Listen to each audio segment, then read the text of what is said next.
Assalamualaikum warahmatullahi wabarakatuh. Yang terhormat Bapak Ibu Mentor dan yang saya banggakan rekan-rekan sekalian.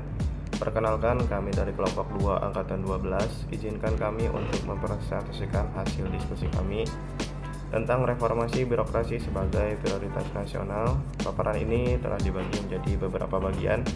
Tapi sebelum itu, izinkan kami untuk memperkenalkan diri.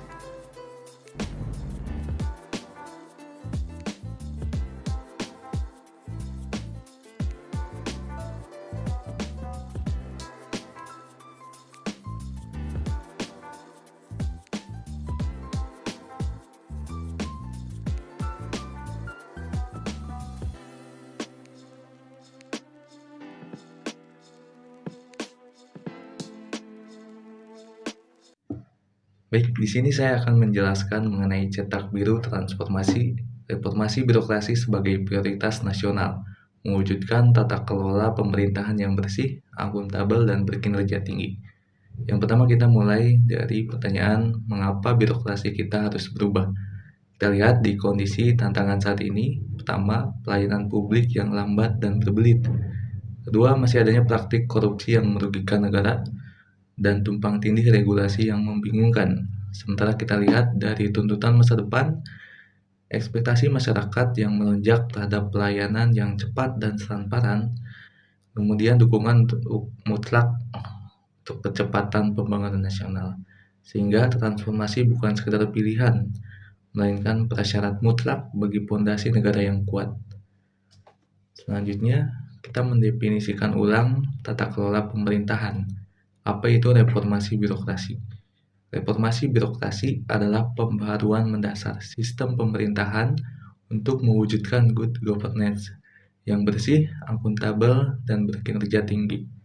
Selanjutnya kita juga lihat dalam konteks prioritas nasional dalam RPJMN 2020-2024 mengenai reformasi ini secara langsung memotori 3 pilar utama. Yang pertama adalah penguatan stabilitas politik, hukum, pertahanan, dan keamanan.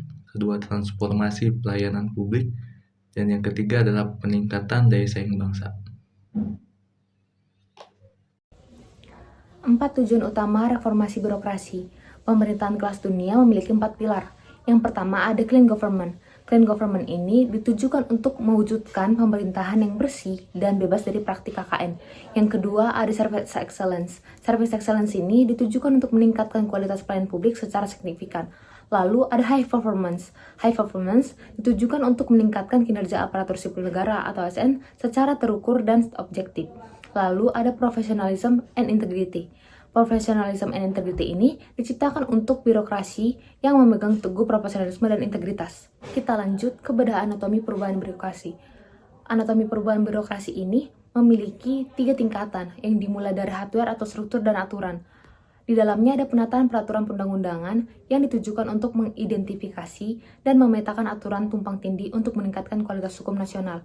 Lalu ada penataan dan penguatan organisasi yang ditujukan untuk mewujudkan right sizing atau ukuran organisasi yang tepat agar efisien, efektif, dan profesional. Lalu di tingkat kedua ada proses atau sistem kerja. Di dalamnya terdapat penataan tata laksana, di mana penataan tata laksana ini ditujukan untuk mengoptimalkan alur kerja melalui penyusunan prosedur, sistem, dan standar kerja yang jelas dan terukur. Lalu di dalamnya ada pendekatan struktur untuk memindahkanalkan individu, tim, dan organisasi dari kondisi saat ini ke kondisi ideal di masa depan. Di tingkat pertama ada software atau manusia, di mana ada penataan sistem manajemen atau SDM untuk membangun zona integritas, meningkatkan profesionalisme, transparansi, dan akuntabilitas aparatur. Dari hierarki kaku menuju jaringan lincah, di mana birokrasi konvensional berada pada titik puncak struktur berbasis eselonisasi, yaitu posisi struktural berlapis eselon 3, eselon 4, eselon 5 untuk menciptakan rantai birokrasi panjang. Restrukturisasi ini bertujuan untuk menciptakan pelayanan publik yang jauh lebih cepat, lincah, dan berfokus pada keahlian profesional, bukan sekedar jabatan struktural. Fokus utama reformasi birokrasi mencakup digitalisasi pelayanan melalui e-government, penguatan merit system ASN, penyederhanaan birokrasi, serta pemberantasan korupsi. Upaya ini diarahkan untuk mewujudkan birokrasi yang efisien, transparan, dan profesional dalam memberikan pelayanan publik.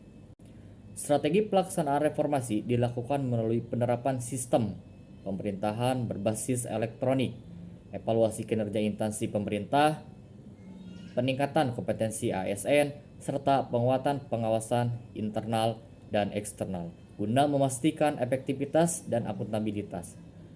Tantangan utama menghadapi resistensi internal, sistem baru dapat dibangun, namun perubahan budaya kerja menjadi tantangan terbesar. Zona nyaman, pegawai masih terpaku pada cara lama dan enggan beradaptasi. Lambatnya penyesuaian terhadap sistem digital, tuntutan transparansi, resistensi muncul saat dituntut keterbukaan dan kinerja terukur. Kondisi ini menuntut manajemen perubahan yang konsisten dan berkelanjutan. Baik, di sini saya akan menyampaikan dampak nyata dari ripple efek reformasi birokrasi. Ring 1, internal organisasi, efisiensi dan integritas. Reformasi birokrasi dimulai dari dalam organisasi. Terjadi penurunan signifikan potensi korupsi melalui sistem yang lebih transparan dan terkontrol. Di sisi lain, efisiensi administrasi meningkat karena prosedur yang lebih sederhana dan berbasis digital. Hasilnya adalah organisasi yang lebih bersih, profesional, dan produktif. Ring 2, publik, kualitas layanan. Dampak berikutnya dirasakan langsung oleh masyarakat. Pelayanan publik menjadi lebih cepat, efisien, transparan, dan dapat diandalkan. Masyarakat tidak lagi menghadapi proses yang berbelit-belit, sehingga kepercayaan terhadap pemerintah meningkat. Ring 3, makroekonomi, iklim investasi. Reformasi juga berdampak pada skala yang lebih luas, yaitu ekonomi nasional. Penyederhanaan prosedur hukum dan perizinan mendorong masuknya investasi. Hal ini meningkatkan daya saing ekonomi dan membuat lebih banyak peluang kerja. Sintesis, ekosistem kemajuan nasional. Ketiga dampak tersebut saling terhubung dan membentuk ekosistem kemajuan nasional. Yang pertama, birokrasi profesional dan bersih. Tata kelola pemerintahan berjalan transparan dan akuntabel. Yang kedua, percepatan pembangunan. Sistem yang efisien mempercepat pelaksanaan program di berbagai sektor. Yang ketiga, kesejahteraan masyarakat. Pelayanan yang berkualitas, cepat, dan tepat sasaran meningkatkan taraf hidup masyarakat.